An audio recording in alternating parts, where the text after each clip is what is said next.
अस्सलाम वालेकुम, आप देख रहे हैं सेठी से सवाल में हूँ सैयद आयशा नाज। मेरे साथ मौजूद हैं नजम सेठी साहब। जी अस्सलाम वालेकुम। ऐसे वक्त में जब भारत और अमेरिका के ताल्लुकात तुर्शी का शिकार हैं और अमेरिका की पाकिस्तान के साथ पींगें भारत को खासी चुभ रही हैं, प्यार किए पींगें भारत को तशवीश में मुब्तला किए हुए हैं और वो भी अपने कार्ड्स, अपने मुतबादिल ऑप्शंस देख रहा है, जिसके हमने ये मिसालें देखी कि पहले चाइना के कुछ विज़िट्स इंडियन हुकाम की जानिब से किए गए, फिर रशिया के भी विज़िट्स किए गए और चीनी वज़ीर ख़ारिजा भी हाल ही में इंडिया से भी होकर आए हैं और अब भारतीय वज़ीर आज़म भी SCO समिट में शिरकत के लिए जा रहे हैं। तो चेस बोर्ड पर जितनी भी मूव्स हैं वो काफ़ी दिलचस्पी के साथ देखी जा रही हैं। यही वजह है कि कल अमेरिकन प्रेसिडेंट डोनाल्ड ट्रंप की जानिब से ट्रुथ सोशल पर एक ऐलान किया गया, एक ऐसी अपॉइंटमेंट की गई जहां जनवरी 2025 से सीट खाली थी, 7 महीने लगे वहां इस अपॉइंटमेंट में, और वो ऐसे क्रूशल वक्त में हो रही है जब 27 अगस्त को 50% टैरिफ का निफाज भी इंडिया पर होने जा रहा है, इंडियन मसनूआत पर होने जा रहा है। अच्छा सेठ साहब, ये जो शख्सियत है, 38 साल इनकी उम्र है, सर्जियो गोर इनका नाम बताया जा रहा है और वो ट्रंप के करीबी साथी रहे। उनके कैंपेन में उन्होंने अच्छा खासा किरदार अदा किया, मागा में वो कलीदी रोल निभाते रहे, फिर पब्लिशिंग में भी उन्होंने डोनाल्ड ट्रंप को अच्छा खासा प्रॉफिट दिया। यहाँ जब इंडिया के लिए उनकी तैनाती हुई तो सिर्फ इंडिया के लिए महदूद होती तो शायद इतने ज़्यादा भवें ना उठाई जाती। उनकी तैनाती जनूबी और वस्ती एशिया के लिए भी। तो इंडिया में इस पर वैसे तो सोशल मीडिया पर काफ़ी रिस्पॉन्स आ रहा है, लेकिन हमने तादमे रिकॉर्ड कोई ऑफिशियल रिस्पॉन्स इस पर नहीं देखा। तो मुझे आपसे ये जानना है कि इस अपॉइंटमेंट को ये समझा जाए कि अमेरिका में भांप लिया गया है, भारत हाथ से निकल रहा है, संभाला जाए, या मज़ीद प्रेशर बढ़ाया जाएगा वस्ती एशिया और जनूबी एशिया का पोर्टफोलियो मैंडेट देकर? काफ़ी इंटरेस्टिंग अपॉइंटमेंट है। इसके ऊपर मैं देख रहा हूँ कि अमेरिका में इसके ऊपर थोड़ी सी कमेंट्री हो रही है और इंडिया में फॉरेन ऑफिस या इंडियन गवर्नमेंट की तरफ से अभी कोई कमेंट्री नहीं है। एक किसी ने पूछा था जयशंकर साहब को, तो उसने कहा कि नहीं, मैं तो पब्लिक में नहीं, मैं कोई बात कर सकता है, ये तो बाद में देखा जाएगा, इससे बात करेंगे। मगर वहाँ जो जनरल रिएक्शन जो आया है वहाँ से वो आया है कि एक किस्म का इंडिया समझता है कि ये इंडिया के खिलाफ ये अपॉइंटमेंट हुई है। और वो क्यों ये समझता है ऐसे कि उनके खिलाफ हुई है? एक तो ये कि उसका जो टाइटल दिया है डोनाल्ड ट्रंप ने उसको, वो ये है कि सिर्फ वो इंडिया का एम्बेसडर नहीं है, वो 13 और मुल्कों का उसको बना दिया envoy to 13 other countries, not ambassador but envoy, special envoy, नुमाइंदा। तो स्पेशल एनवॉय के तो एम्बेसडर से भी ज्यादा अहमियत होती है। तो इंडिया का तो उसको एम्बेसडर बनाया, मगर पाकिस्तान, सेंट्रल एशिया वगैरह इन सब जगह का उन्होंने उसको स्पेशल एनवॉय भी बना दिया। अच्छा, अब इंडिया को तकलीफ हो रही है।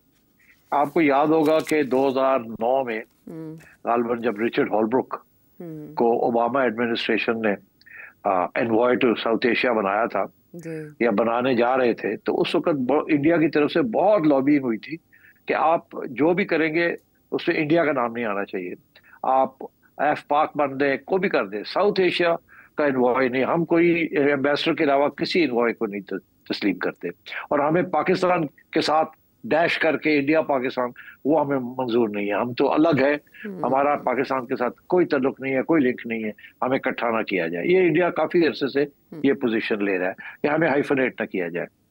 अच्छा, अब उस वक्त उसके ऊपर उस वक्त के इंडिया के फॉरेन सेक्रेटरी, मेरा ख्याल है शिवशंकर मेनन थे, उन्होंने भी इसके ऊपर एहतजाज किया। इंडिया ने ठीक ठाक लॉबिंग की थी उस वक्त वाशिंगटन में कि इनको ना लगाया जाए as envoy to South Asia. यहाँ तक कि जब रिचर्ड हॉलब्रुक आए तो उन्होंने ये कहा था कि ठीक है, मुझे अब स्पेशल एनवॉय फॉर पाक, अफगानिस्तान और पाकिस्तान, उनको फिर टाइटल दिया गया, इंडिया का नाम निकाल दिया गया। और उन्होंने उस वक्त ये भी हंस के ये कहा था कि जब तक मैं वहां रहूंगा एज स्पेशल एनवॉय तो मैं के वर्ड नहीं इस्तेमाल करूंगा, मतलब मैं कश्मीर की बात नहीं करूंगा। वो इंडिया को अश्योर कर रहे हैं, क्योंकि इंडिया कश्मीर की बात ना करना चाहता है, ना किसी को इजाजत देता कि वो इंडिया के साथ बैठ के कश्मीर की बात करें। तो इस किस्म की सूरत हाल थी। तो इस दफा फिर बड़ी तकलीफ हुई है कि ये क्यों उसको जो बंदा नया आ रहा है, इसको क्यों इतना लंबी चौड़ी एम्बिट दे दी है जिसके अंदर इंडिया के अंदर बैठ के वो सारा रीजन को देखेगा। तो इसलिए इंडिया को ये वो खौफजदा है कि डोनाल्ड ट्रंप, इसने पहले भी ये ड्रामा किया कि जी मैंने ये सीज फायर करवाई है और अब मैं इंडिया और पाकिस्तान के दरमियान अमन का क्रिएट करूंगा, खत्म करूंगा जंग वगैरह। तो इंडिया डजंट लाइक दिस। तो मेरा ख्याल है एक तो ये वजह है कि दे आर वेरी एप्रीहेंसिव कि ये अब आके यहाँ हमें बताएगा कि क्या करना है और क्या नहीं करना है, and so on and so fourth. तो एक तरफ से ये सारा सिनारियो बन रहा है। दूसरी तरफ सिनारियो जिसकी तरफ आपने इशारा किया कि डोनाल्ड ट्रंप का ये लॉयलिस्ट है, और ये बिल्कुल, कुछ लोग कहते हैं कि ये बिल्कुल डोनाल्ड ट्रंप के जो ऑर्डर्स हैं उनको पूरी तरह इम्प्लीमेंट करेगा, ये अपनी तरफ से कोई इनिशिएटिव नहीं लेगा। और इसलिए इसका ये मतलब है कि डोनाल्ड ट्रंप इस वक्त हार्ड लाइन ले रहा है अगेंस्ट इंडिया, तो ये भी फिर हार्ड लाइन ही लेगा अगेंस्ट इंडिया। तो दूसरी तरफ इस किस्म का एनालिसिस भी आ रहा है। मगर इसके साथ साथ अमेरिका के अंदर कुछ लोग हैं, और एक आध मैंने इंडिया में भी देखा है कि कुछ लोग हैं वो कहते हैं नहीं, बात कि ये डोनाल्ड ट्रंप का हैंड पिक्ड आदमी है, उसका लॉयलिस्ट है, इसके पास अपना कोई इनिशिएटिव नहीं है, ये जो डोनाल्ड ट्रंप कहता है वही करेगा। मगर रुक जाइए, एक बात है कि ये वो बंदा है, चंद बंदों में से 4-5 ऐसे लोग हैं डोनाल्ड ट्रंप की एडमिनिस्ट्रेशन में जो सीधे व्हाइट हाउस पहुंच जाते हैं और सीधा जाके डोनाल्ड ट्रंप को मिल लेते हैं। He has direct access to Donald Trump. अगर ये तो उठा के फोन कर सकता है डोनाल्ड ट्रंप को, इतना करीब है डोनाल्ड ट्रंप के, और डोनाल्ड ट्रंप इसको इतना ट्रस्ट करता। और इसने, डोनाल्ड ट्रंप ने इसको ऐसे ऐसे काम दिए जो कि बड़े हाई लेवल के लॉयलिस्ट को देते हैं, और इसने पूरा उतरा उन पे। अभी इसने 4000 नए अमेरिकन एडमिनिस्ट्रेशन जो आई है उसके अंदर लोगों को इंटरव्यू करके और हायर किया है 4000। तो आप सोचिए डोनाल्ड ट्रंप ने कितना इसके ऊपर एतमाद किया हुआ है कि इसको कहा कि तुम सारी हायरिंग कर लो, और चेक करो कि ये वही लोग हैं जो मैगा वाले हैं, जो हमारी पार्टी के लॉयलिस्ट हैं, हर जगह पे लॉयलिस्ट को डाल दो। और इसके अलावा मैं देख रहा था इलॉन मस्क की एक ट्वीट पता नहीं आयशा आपने जरूर देखी होगी, वो कहता है कि ये तो स्नेक है। और उसके बाद ही इन दोनों के दरमियान ताल्लुकात खराब हुए थे, इलॉन मस्क और ट्रंप के दरमियान। मगर वो क्यों कहा था तल्लुकात क्यों खराब हुए? तल्लुकात खराब हुए तो फिर इसने स्नेक कहा ना। वो तल्लुकात इसलिए खराब हुए थे कि इलॉन मस्क को पता है आपको कि नासा जो उनकी अथॉरिटी है स्ट्रेट रॉकेट वाली एरोनॉटिक्स की, नासा, उसके अंदर इलॉन मस्क के बड़े इंटरेस्ट हैं। सबसे ज्यादा रॉकेटरी जो है वो इलॉन मस्क सप्लाई करता है, और इलॉन मस्क बहुत सी सब्सिडीज लेता है अमेरिकन गवर्नमेंट से। इलॉन मस्क का बहुत बड़ा इंटरेस्ट है कि वहां जो भी हेड करे उसको, नासा को, वो इलॉन मस्क का बंदा हो। तो पहले तो ये बात चलती रही, क्योंकि इस दफा इलॉन मस्क ने बहुत सारे अपने अंडे जो थे ना वो ट्रंप की बास्केट में डाल दिए, और इसकी कोशिश थी कि नासा का जो भी अपॉइंटमेंट होगी वो इलॉन मस्क का बंदा हो। इलॉन मस्क ने एक साहब है जैरेड आइजकमैन साहब, उनको इलॉन मस्क ने रेकमेंड किया जी। और उसकी फिर जाहिर है सेनेट हियरिंग होती है, उसमें ये साहब सर्जियो साहब ने जाके तो उदा पट्टा गोल करता। सर्जियो साहब ने जाके डोनाल्ड ट्रंप की कान में डाला कि ये इसको नहीं लगाना। तो और तो देयरफॉर इलॉन मस्क की लड़ाई हो गई इसके साथ, और फिर जाहिर है डोनाल्ड ट्रंप के साथ भी हो गई। और वो आपने देखा ही है कि दोनों पहले जफियर डालते थे व्हाइट हाउस के अंदर ओवल रूम में, और इसके बाद लड़ाई झगड़े हो गए और एक दूसरे को गालियां देनी शुरू कर दी। और उसके बेसिकली जो बंदा रिस्पॉन्सिबल है वो ये साहब है सर्जियो गौर। तो अब इस किस्म की सिचुएशन है, तो आप समझिए कि this is a man Donald Trump trusts blindly, और हर बात जो ये करेगा वो सुनेगा, मगर एक तरफ, और दूसरी तरफ ये है कि जो डोनाल्ड ट्रंप कहेगा वो ये करेगा ब्लाइंडली। अच्छा, अब ये दो तरफ कट कर सकता है। अब यही तो डिस्कशन हो रही है कि क्या इंडिया इसको मक्खन लगा के सेट करके अपना मौकफ दे ताकि ये डोनाल्ड ट्रंप को आगे मौकफ पहुंचा सके और इंडिया की हेल्प कर सके, या ये कि क्या ये डोनाल्ड ट्रंप के ऑर्डर्स जबरदस्ती इंडिया के ऊपर ऑर्डर करेगा और तल्लुकात जो है जिस तरीके से इनको बेहतर नहीं करेगा और खराब होंगे क्योंकि ये लॉयलिस्ट है। तो ये सारी चीजें चल रही हैं और लोग देख रहे हैं कि ये इवेंचुअली आके किस तरीके के साथ ये बात आगे बढ़ती है। मगर एक चीज वाज़ेह है, जो भी हो, इंडिया की बात करे या साउथ एशिया की बात करे या जो भी हो, एक बात जरूरी है कि इसने हाइफनेट कर दिया इंडिया पाकिस्तान। अब जो बात भी ये करेगा वो सोच के करेगा कि पाकिस्तान के ऊपर उसका इंप्रेशन क्या होगा, क्योंकि डोनाल्ड ट्रंप ने बड़े वाज़ेह तौर पे पाकिस्तान की साइड ले ली है, टिल्ट कर लिया। तो ये इंडिया को इस चीज का फिक्र है कि अब ये आके किस तरीके के साथ आगे मामले को चलाएगा, इंडिया की बात सुनेगा या डोनाल्ड ट्रंप की बात जो है वो इंडिया के ऊपर थ्रस्ट करेगा, डोमिनेट करने की कोशिश करेगा। अच्छा सेठी साहब, जैसे आपने रिचर्ड हॉलब्रुक की मिसाल दी, जब उन्हें कहा गया कि आप ज़रा किरदार कश्मीर के और इंडिया के मामले में भी अदा करें, और फिर वो वापस लेना पड़ा जो भी डिप्लोमेटिक पुश इंडिया की तरफ से आई। अब ये रीहाइफनेट जिसकी तरफ आपने इशारा किया, क्या भारत मजबूर कर सकता है, प्रेशर डाल सकता है, या दोबारा लॉबिंग करने की पोजीशन में है कि इस बाकी सेंट्रल और साउथ एशिया का रोल वापस लिया जाए? नहीं, टू लेट, अनाउंसमेंट हो गई है, अब नहीं हो सकता।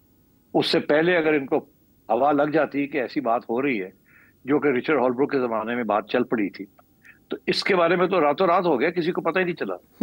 और तो इसलिए ये अब कोई पॉसिबिलिटी नहीं है कि या डोनाल्ड ट्रंप जो है इसका ओहदा जो है वो तब्दील करे या इसको विड्रॉ कर ले। ये अब वो सेनेट के अंदर चली गई है, वो हियरिंग्स होंगी। अब उसके बाद हो सकता है कि सेनेट के अंदर ऐसे सवाल किए जाएं जिसके बाद इसकी नॉमिनेशन जो है वो एक्सेप्ट ना हो, but I don't know, normally होता नहीं है ऐसे। और वो बंदा बड़ा सॉलिड है, इसलिए मेरा ख्याल है कि ये तो चीज़ हो गई है। अच्छा सेठी साहब, जिसकी आपने मिसाल दी 4000 अफराद जो इन्होंने हायर किए, रिकॉर्ड टाइम में इन्होंने हायर किए थे, इसी तरह डोनाल्ड ट्रंप ने अपने ट्वीट के आखिर में ये लिखा है कि ये बहुत अहम है कि मैं किसी ऐसे बंदे को वहाँ तैनात करता जिस पे मैं ट्रस्ट कर सकूँ, जो मेरा एजेंडा डिलीवर कर सके। ये करियर डिप्लोमेट नहीं है, और जो इंडिया पाकिस्तान का मसला है, साउथ एशिया का मसला है, वो गंभीर मसला है, पुराना, उसकी जड़ें प्रेसिडेंट ट्रंप ने खुद कहा 1500 साल पुरानी, वो पता नहीं कहाँ चले गए थे। आपको लगता है कि जो इस वक्त चैलेंजेस हैं उसको ये सपोर्ट या सॉल्व करने की पोजीशन में होंगे? देखिए, अभी एक इंटरेस्टिंग बयान आया from Steve Bannon. Steve Bannon साहब जो थे, he was a very close adviser of Donald Trump, specially during the election campaign, so very important. उसके बड़ी इंटरेस्टिंग कमेंट है इसके ऊपर। किसी ने यही बात की उससे, उसने कहा कि वो तो लॉयलिस्ट है, पॉलिटिकल अपॉइंटी है, और वो डिप्लोमेट नहीं है, स्टेट डिपार्टमेंट से नहीं है, उसको तो कुछ पता ही नहीं है यहाँ की जो कम्प्लेक्सिटीज हैं इंडिया पाकिस्तान की और रीजन की। तो क्या, तो ये तो गड़बड़ ना हो जाए। तो उससे स्टीव बैनन ने कहा ये बहुत तेज आदमी है, बहुत शार्प आदमी है, और ये बहुत जल्दी सीख जाएगा, और मेरा ख्याल है ये कि सीखने के बाद ये ठीक एम्बेसडर रहेगा। मगर उसने एक बात फिर दोहराई, उसने कहा कि ये इतना सख्त लॉयलिस्ट है कि वो कोई ऐसी काम नहीं करेगा जिससे वो समझे कि डोनाल्ड ट्रंप पसंद नहीं करेगा। सो सीख तो जाएगा बड़ी जल्दी। अच्छा। मगर क्या वो डोनाल्ड ट्रंप को उसकी जो पॉइंट ऑफ व्यू है उसको तब्दील करने की कोशिश करेगा या नहीं करेगा? मेरा ख्याल है शुरू में तो वो बड़ा केयरफुली चलेगा। जाहिर है अब इंडिया जा रहा है तो वहां तो उनको नाराज तो नहीं करना ना, वो तो वहां तो बड़ी डिप्लोमेटिकली चलना पड़ेगा इसको। So we have to wait and see कि he is young, dynamic, hard working, और ये पता है इसकी पैदाइश उज़्बेकिस्तान की है, उसके बाद बड़े होके तो यहाँ से माइग्रेट किया एंड सो ऑन। तो ही नोस, जाहिर है वो सेंट्रल एशिया वगैरह को तो जानता है, इसीलिए उसको ऐड कर दिया है उसके अंदर इन द कंट्रीज इन्वॉल्व्ड। तो I think this is going to be a very interesting appointment. ये आएगा जाएगा, क्या करेगा? और अगर इंडिया में बैठ के इसने आना जाना है और इंडिया की साइड नहीं लेनी तो बड़ा मुश्किल हो जाएगा इसके लिए इंडिया के अंदर रहना। सो ये अब कॉन्ट्रोवर्शियल अपॉइंटमेंट है। ऐसी अपॉइंटमेंट्स आमतौर पे होती नहीं है कि एक बंदे को आप डाल दें into a country like India, जो अपने बारे में बहुत हाई ओपिनियन रखता है और बड़ी इंडिपेंडेंस और ऑटोनॉमी की बात करता है, और आप उसको वापस हाइफनेट कर दें विद पाकिस्तान, जो कि इंडिया को तकलीफ हो रही है इस वक्त। It's going to be a tough balancing act. अच्छा सिट साहब, जैसे ये अपॉइंटमेंट हुई और अभी ज़ाहिर है सेनेट से भी अप्रूवल इसकी होनी है, तो चार्ज संभालने और भारत आने और फिर कोऑर्डिनेशन कंसल्टेशन में टाइम लगेगा जैसे आपने कहा। क्या उससे पहले जो टैरिफ वॉर है 27 अगस्त को 28 अगस्त को निफाज हो जाएगा नए टैरिफ का, उसमें कोई सीज़ फायर हो सकता है, या भारत को ये कहा जा सकता है कि आप मुहारे वापस मोड़े, जो आप चाइना जा रहे हैं या चाइना के साथ पींगे बढ़ा रहे हैं? अब ये 27 तारीख है, मगर मेरा ख्याल है इसको एक्सटेंड कर देगा डोनाल्ड। ये अब इस स्टेज पे जिसपे आपने एक नया बंदा लगाने जा रहे हैं, अब वो टैरिफ लगा देगा और 50%, तो इंडिया तो ब्लो अप कर जाएगा। मेरा ख्याल है कि ये अभी इसको शायद एक्सटेंड कर दे, नहीं करेगा। और यही वजह होगी, वो कहेगा कि हमने अपने यहाँ बंदा भेजा है, वहाँ वो सेटल डाउन कर जाए, बात नेगोशिएशन आगे बढ़ाए वगैरह वगैरह। मेरा ये ख्याल है कि अब 27 तो सर पे आ गई है, देख लेते हैं अगले हफ्ते क्या हो। ज़्यादा दूर नहीं है कि हम तब्दीलियाँ देखें कि भारत के लिए अमरीकी रवैये में कितनी तब्दीली आई है, अब रिपेयर होने जा रहा है, रीबिल्ड होने जा रहा है, या मामला किस तरफ जा रहा है। सिट साहब, ऐसे में जो वजारत ख़ारिजा है भारत की, वो हमेशा मोहतात रद्द-ए-अमल देती रही, लेकिन अब उनके ख़ारिजा अमूर के मिनिस्टर जयशंकर साहब से एक फ़ोरम पर, जो economic times world leaders forum है, सवाल किया गया अमेरिकी पॉलिसी के हवाले से, भारत अमेरिका ताल्लुकात के हवाले से, तो उन्होंने अमेरिकी सदर के मिजाज पर तबसरा। इन्होंने तो पॉलिसी में फॉल्ट लाइन्स भी बता दी और मिजाज भी बता दिया। इसे तबसरा समझे, तनकीद समझे, क्या समझे? नहीं, तनकीद ही है ना। वो कह रहे हैं डबल स्टैंडर्ड है। If you read between the lines, वो कह रहे हैं कि हमारे लिए कुछ और किसी और के लिए कुछ। वो कहते हैं चाइना भी लेता है तेल, यूरोप भी और भी चीजें करता है, तजारत करता है रूस के साथ, और आप हमारे पे क्यों सैंक्शंस लगा रहे हैं इस किस्म की। मगर सबसे ज्यादा तकलीफ तो ये है कि जब बाकी दुनिया को रोका था अमेरिका ने, इंक्लूडिंग पाकिस्तान, कि आप तेल नहीं ले सकते फ्रॉम रशिया और फ्रॉम ईरान, और इंडिया ईरान से भी और रशिया से भी तेल ले रहा था, जबकि सैंक्शंस लगे हुए थे ईरान पे। तो इंडिया को तो किसी ने, जो बाइडेन एडमिनिस्ट्रेशन ने तो किसी को हाथ नहीं लगाया था, चलने दिया सारा कुछ। तो तकलीफ तो ये हो रही है वहाँ इंडिया में कि नुकसान हो रहा है ना उनका। अच्छा, अब वो डोनाल्ड ट्रंप की एडमिनिस्ट्रेशन का बड़ा इंटरेस्टिंग आर्ग्यूमेंट है। वो कहते हैं हाँ ऐसे है, चाइना जो तेल ले रहा है, क्रूड ले रहा है रशिया से, उसको वो रिफाइन करके इस्तेमाल करता है अपने मईशत के लिए। इंडिया जो ले रहा है, इंडिया उसको रिफाइन करके अपनी मईशत के लिए नहीं ले रहा, एक्सपोर्ट कर रहा है, अपने लोगों के लिए नहीं ले रहा सस्ता तेल। वो पैसे बना रहा है, आर्बिट्राज कर रहा है, उसका लफ्ज़ है आर्बिट्राज। तो वो कह रहे हैं ये तो at the expense of the Americans, आप रूस को, हम सैंक्शन लगा रहे हैं, अब रूस से तेल लेके और आप बेच रहे हैं मार्केट के अंदर। तो चाइना तो ये नहीं कर रहा ना। तो आई थिंक ये भी एक है ना गेम इंडिया की, कि उन्होंने पूरी रिफाइनरी बनाई हुई है और बहुत बिलियनियर्स जो हैं इंडिया के, जो सपोर्ट करते हैं बीजेपी को, वो चलाते हैं, और यही तेल जो है इसको रिफाइन करके वो यूरोप वगैरह इधर उधर भेज देते हैं। तो I think there is a point there कि India is profiteering from this, not कि इंडिया की आवाम को उसका कोई फायदा हो रहा है, इंडिया के बिलियनियर्स को फायदा हो रहा है, बिकॉज वो तो इसको रिफाइन करके एक्सपोर्ट कर रहे हैं। ठीक है, ये तो मामलात थे अमेरिका और भारत के, जिनमें बड़े इंटरेस्टिंग टर्न्स आए। नजम सेठी साहब के खिलाफ एक मुकदमा, एक FIR में इनका नाम, ये FIR दर्ज कहाँ हुई और क्या कहा गया है सेठी साहब के बारे में, एक ब्रेक के बाद। शो में साथ देने का शुक्रिया। सेठी साहब, पाकिस्तान में तो माजी में मुकदमे आप पे कितने हुए, या कब आप पाबंदे सलासल रहे, ये तारीख में सबको पता है, लेकिन आपके किसी इंटरव्यू ने भारत में काफ़ी खलबली मचाई है। यहाँ तक कि एक FIR करण थापर, जो कि सीनियर भारतीय सहाफ़ी, उनके खिलाफ हुई, तो उसमें आपका नाम भी मेंशन किया गया, और वो बेचारे बहुत मुश्किल में आए हुए हैं। सुप्रीम कोर्ट उन्हें रिलीफ दे रही है, लेकिन उनके खिलाफ FIRs या मुकदमे दर्ज होने का सिलसिला नहीं रुक रहा। ये क्या जाहिर करता है ट्रेंड? यार मैं आई एम शॉक्ड, पहली दफा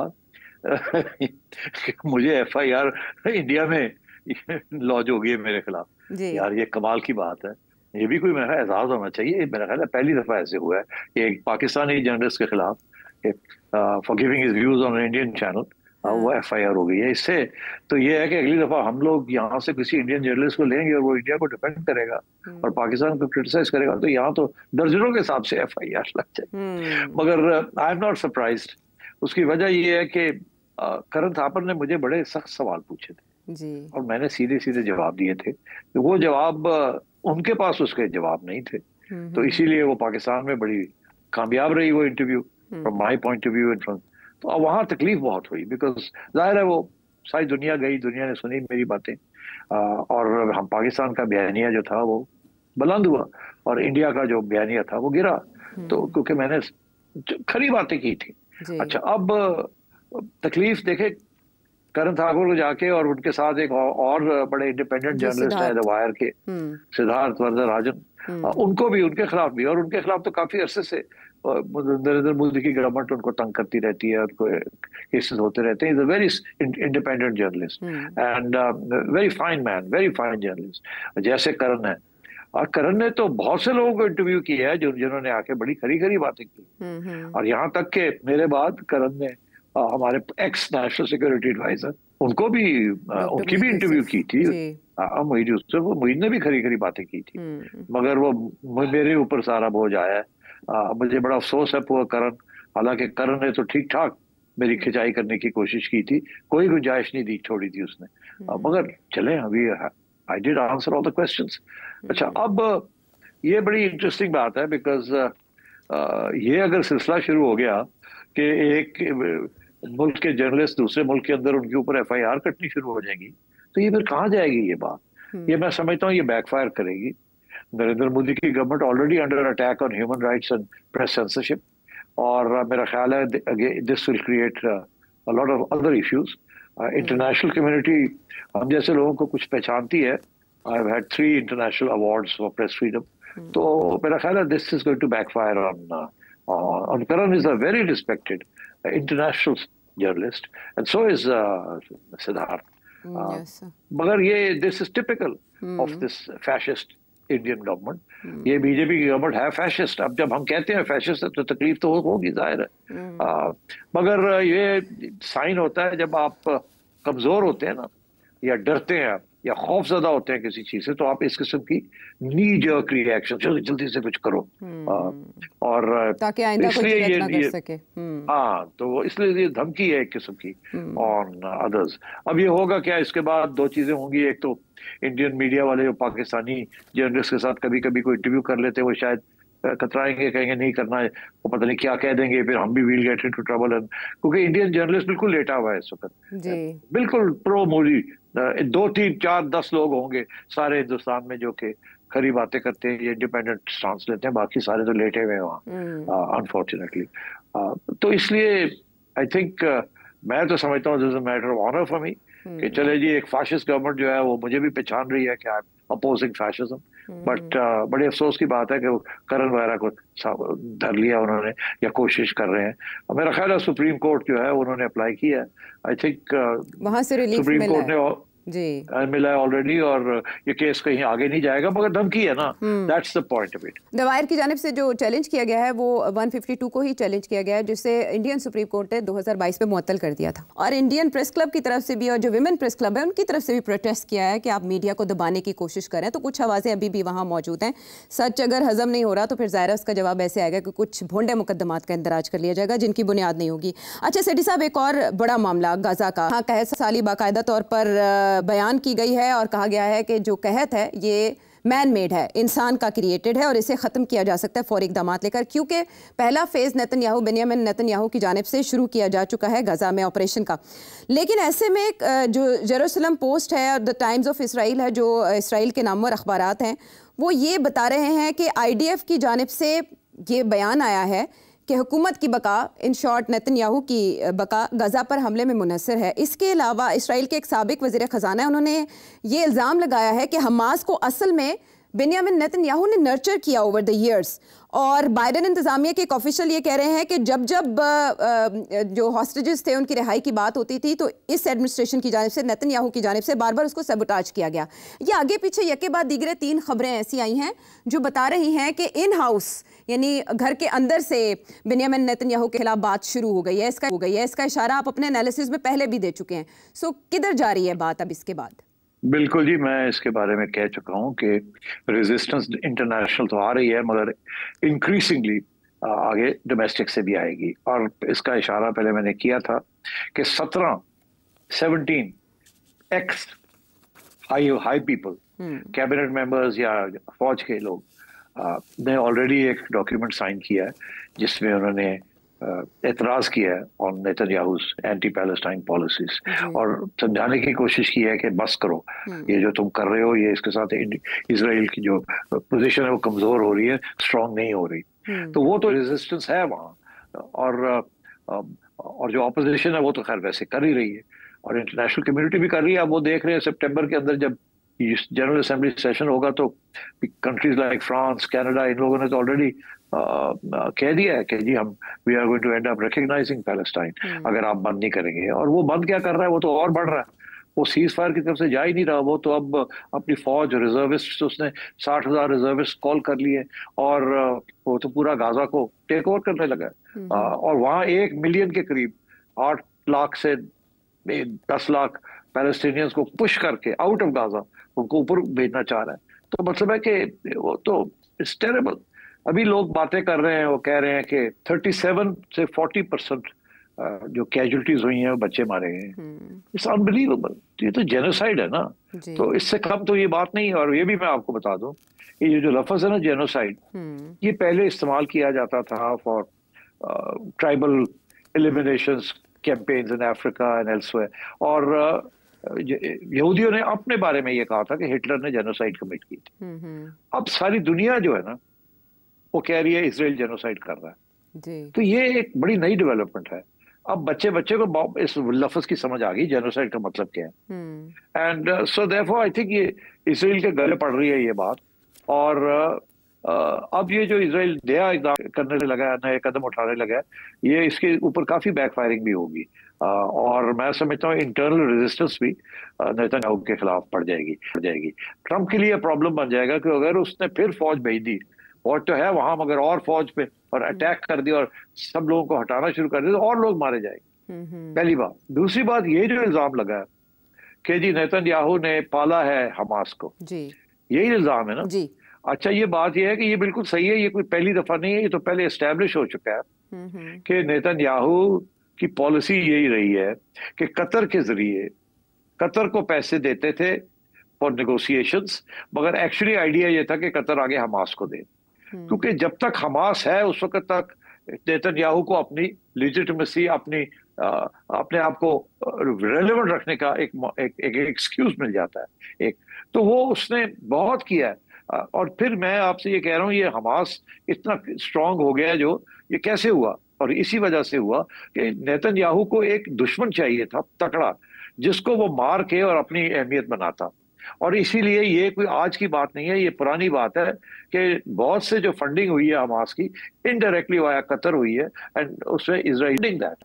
पहली बात। दूसरी बात, मैंने पहले ये कहा था जब ये हमास की तरफ से अटैक हुई कि ये हमास की जो अटैक थी इसको कम से कम 1 साल लग गया होगा प्लानिंग के अंदर। इतनी कॉम्प्रिहेंसिव ये प्लानिंग हुई थी कि ऑल लैंड, सी, एयर, हर जगह से अटैक हुई थी। तो क्या इसराइल को नहीं पता था? कहते हैं इंटेलिजेंस फेलियर था। इंटेलिजेंस फेलियर नहीं था, इसराइल को पता था। Israel new everything. Israel encourage कर रहा था कि करो, ताकि हम फिर अपना जो करना चाहते हैं हम कर ले। ये इसी किस्म की बात है जैसे सद्दाम हुसैन के खिलाफ जॉर्ज बुश और टोनी ब्लेयर ने ये अनाउंस किया कि जी उसके पास वेपन्स ऑफ मैस डिस्ट्रक्शन है, और कह के और फिर चढ़ाई कर दी, और बाद में पता चला कि वेपन्स ऑफ मैस डिस्ट्रक्शन थे ही नहीं। और अब टोनी ब्लेयर कहता है हाँ हमारी इंटेलिजेंस ठीक नहीं थी, हमारा ख्याल था। तो मतलब ये उसी किस्म की बात है कि पहले एक चीज को खड़ा किया जाए अपने खिलाफ, फिर उनको हथियार दिए जाए, फिर जब वो आपके खिलाफ थोड़ी बहुत रेजिस्टेंस कर सके तो फिर आप उनको उड़ा के रख दें और कहें जी देखें हमने कितना जबरदस्त काम किया है, और अपनी लेजिटिमेसी को कायम करें। तो ये जो इल्जाम लग रहा है ये बिल्कुल 100% सही है, 100%। मगर इसमें जो प्रॉब्लम आती है वो ये आती है कि जब आप ऐसा काम करते हैं ना, तो वो जो जिनको आपने सपोर्ट किया होता है वो फिर थोड़ी बहुत आपके हाथ से निकल जाती है, वो अपनी एक जिंदगी उनकी अपनी बन जाती है, एक रेज ऑन डेथ उनका अपना बन जाता है। वो फिर वो आपकी बात नहीं सुनते। अब वो अभी भी वो कह रहा है कि मैंने खत्म करना है हमास को हमने डिस्ट्रॉय नहीं किया, एरोड किया है। अभी भी बहुत सी टनल्स हैं जहां ये है वो है फलाना है, अभी भी हमने और करना है। तो अब वो बिल्कुल चाहता है कि किसी तरीके से हमास को बिल्कुल ही खत्म कर दिया जाए, और ये मौका वो समझता फिर नहीं आएगा, क्योंकि अब ईरान जो है वो न्यूट्रलाइज हो गया है, सीरिया न्यूट्रलाइज हो गया है, हमास अकेला रह गया है, और पीछे से पाइपलाइंस खत्म हो गई हैं, एंड सो ही थिंक्स कि अब आखिरी स्टेज है, अब खत्म ही कर दिया जाए। और ये जो सारा प्लान है, ये जो बाकी जो अब आर्मी को अंदर भेजना और सीज कर लेना गजा को, this is aimed at eliminating Hamas. मगर लोगों का ये कहना है कि इतना आसान नहीं होगा, और ये ऐन मुमकिन है कि आईडीएफ जो फोर्स है उसके अंदर बगावत भी हो सकती है और डिसएग्रीमेंट भी हो सकती है, क्योंकि बहुत प्रेशर है सोल्जर्स के ऊपर भी कि आप कर क्या रहे हैं, जेनोसाइड कर रहे हैं, बच्चों को मार रहे हैं एंड सो ऑन। तो मेरा ख्याल है कि अब आप देखिएगा अगले 3-4 महीने के अंदर काफी सिग्निफिकेंट डेवलपमेंट्स होने जा रही हैं as far as Israel and Netanyahu is concern. 21 ममालिक, यूरोपीय ममालिक, उनकी जानिब से भी मजम्मत की गई है इवन सेटलमेंट प्लान की। देखना यह है कि आने वाले दिनों में ये ऑपरेशन जो गजा में जारी है वो क्या रुख इख्तियार करता है, किन अवामिल ने शेप अप किया आज की सूरत हाल को, ये आपने जाना। वापस आते हैं ब्रेक के बाद।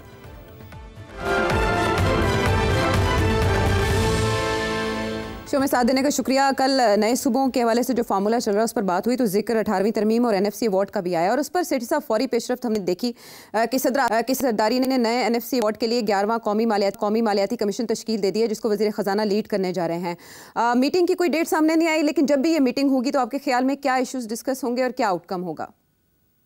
देखिए, ये बड़ी इंपॉर्टेंट मीटिंग होगी, और इसमें क्या होगा वो तो सबको पता है कि इस वक्त एक प्रेशर है फ्रॉम द फेडरल गवर्नमेंट के एनएफसी अवार्ड को रिवाइज किया जाए, ताकि फेडरल गवर्नमेंट के पास ज़्यादा पैसे हों और प्रोविंसेस में कम जाएं, क्योंकि अब डिफेंस एक्सपेंडिचर बढ़ रहे हैं, डेट पेमेंट्स बढ़ रही हैं और फेडरल गवर्नमेंट के पास पैसे नहीं है।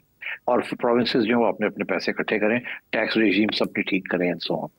तो बड़ा इंपॉर्टेंट है ये, और इसके ऊपर बहुत प्रेशर है कि इसको रिफॉर्म किया जाए। अब ये इंटरेस्टिंग है कि आसिफ जरदारी साहब ने जल्दी से साइन कर दिए। इसका ये मतलब है कि एजेंडा बड़ा क्लियर होगा कि इसको करना ही करना है। अब सवाल ये होगा कि कैसे करना है, क्या किस चीज को टिंकर करना है, किसी स्टेटिस्टिक को ऊपर करना है, किसी को कम करना है। जो स्टैंडर्ड जो बात होती है वही होती है कि जी इस वक्त पैसे जा रहे हैं on the basis of population. Punjab को 56% के करीब and so on and so fourth, क्योंकि मगर इसके ऊपर भी बहुत से फॉर्मूले आ रहे हैं कि आगे से पॉपुलेशन के अलावा भी और चीजों को भी सामने रखा जाए and so on and so fourth. मतलब जो लंबे लबाब है कि इसका मकसद यही है कि अब प्रोविंसेस को कम पैसे मिलेंगे और फेडरल गवर्नमेंट को ज्यादा मिलेंगे। तो मैं समझता हूँ इसमें दो चीजें देखने वाली हैं। एक तो ये कि जो मेंबर्स नॉमिनेट हो रहे हैं, एक तो फाइनेंस मिनिस्टर्स होते हैं चारों, मगर उनके साथ एक एक टेक्निकल मेंबर भी होता है। इंपॉर्टेंट बात ये देखना है कि वो टेक्निकल मेंबर किसको साथ रख रहे हैं, बिकॉज वो टेक्निकल मेंबर होता है जो फाइनेंस मिनिस्टर की बात को सपोर्ट करता है और वजन डालता है, और डेटा को जो है ना वो उसके ऊपर बहस करता है, बिकॉज उसके पास सारा डिटेल्स होती है। तो इसमें मैंने देखा है कि पंजाब की तरफ से जिसको नॉमिनेट किया गया वो है नासिर खोसा साहब। नासिर खोसा साहब was at one time chief secretary Punjab Shahbaz Sharif की हुकूमत में, मगर उसके बाद ये he became executive director of World Bank, इनको वहाँ चले गए थे। तो he knows the issues very well, और वो उनकी यही कोशिश होगी, जो उनकी ब्रीफ है उसको वो बड़े अच्छे तरीके से प्रेजेंट करेंगे, because he served in both province and in centre, so he knows कि इश्यूज क्या है और क्या नहीं है। एंड तो वो एक तो ये, और उनकी बड़ी अच्छी रेपुटेशन है, बड़े सोबर किस्म के इंसान है एंड वेल रिगार्डेड। तो मगर I think he will play a positive role in trying to get this reform done. बाकी रह गए बाकी लोग जो आ रहे हैं, मैं नहीं कह सकता उनमें से, but I think finance minister Sindh will be very important. जो भी उसको कहा जाएगा बिलावल की तरफ से या आसिफ जरदारी साहब की तरफ से, वो वही करेगा। अच्छा, अब वो क्या होगा, that will reflect directly on people's party, और मेरा ख्याल है पीपल्स पार्टी को कह दिया होगा कि गड़बड़ नहीं करनी है आपने। क्योंकि आपने देखा पानी के मसले के ऊपर पीपल्स पार्टी जो है वो रिजिड रहती है, हिलती नहीं है। अच्छा, तो अब ये अवार्ड के ऊपर भी, पैसे के ऊपर भी they are going to take a hard line, मगर इवेंचुअली मैं समझता हूँ कोई ना कोई अग्रीमेंट हो जाएगी। अच्छा, अब ये है कि वो क्या होगी। एक तो ये है कि जो उनको पैसे जाते हैं वो कम कर दिए जाए, जिसके ऊपर रेजिस्टेंस होगी। मगर जो चीज एक नया फॉर्मूला भी हो सकता है वो ऐसे कि हाँ, आपके पास पैसे तो जाते हैं, मगर कुछ ऐसी चीजें हैं जो फेडरल गवर्नमेंट करती है जिसमें आपका हिस्सा होना चाहिए, आपको भी कंट्रीब्यूट करना चाहिए। तो एक हाथ से पैसे चले जाएंगे और दूसरे हाथ से प्रोविंसेस से कुछ पैसे ले लिए जाएंगे। फॉर एग्जांपल डिफेंस हो गया, या और भी बहुत सी चीजें हैं, मेजर प्रोजेक्ट्स हैं, हाइड्रो इलेक्ट्रिक प्रोजेक्ट्स हैं या एटसेट्रा, जो कि नेशनल लेवल के हैं, वो कहेंगे जी इसके अंदर भी आप कंट्रीब्यूट करें। अब जो सड़कें बनती हैं, हाईवेज बनते हैं प्रोविंसेस के अंदर, जो फेडरल गवर्नमेंट पैसे पीएसडीपी में डालती है, वो कहेंगे जी इसमें आप भी कंट्रीब्यूट करें। तो एक हाथ में वो दे देंगे ताकि इसको कोई डिस्टर्बेंस ना हो, दूसरी तरफ ये प्रोविंसेस को कह सकते हैं कि अब आप थोड़े से पैसे वापस करें हमें, ये जो प्रोजेक्ट्स हैं इसके अंदर हामी बने आप, बिकॉज ये आपके काम के हैं। तो मेरा ख्याल है कहीं ना कहीं सेटलमेंट हो जाएगी।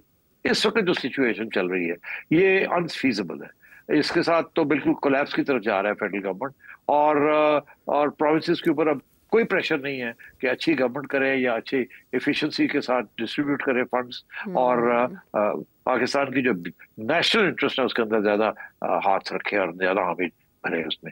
सो आई थिंक ये सेटल हो जाएगा। तो 11वें मालियाती कमीशन की मीटिंग जब भी होगी उसमें पहली इब्तदाई पोजीशन पर वापस जाने की कोशिश करेगा। सूबे इसको रजिस्ट कर सकते हैं। मीटिंग में क्या क्या फैक्टर्स कार फरमा होंगे या आपने जाना जहन में हो, आपके कोई सवाल तो इस नंबर पर भेजें। अगले प्रोग्राम तक के लिए जा सकते हैं।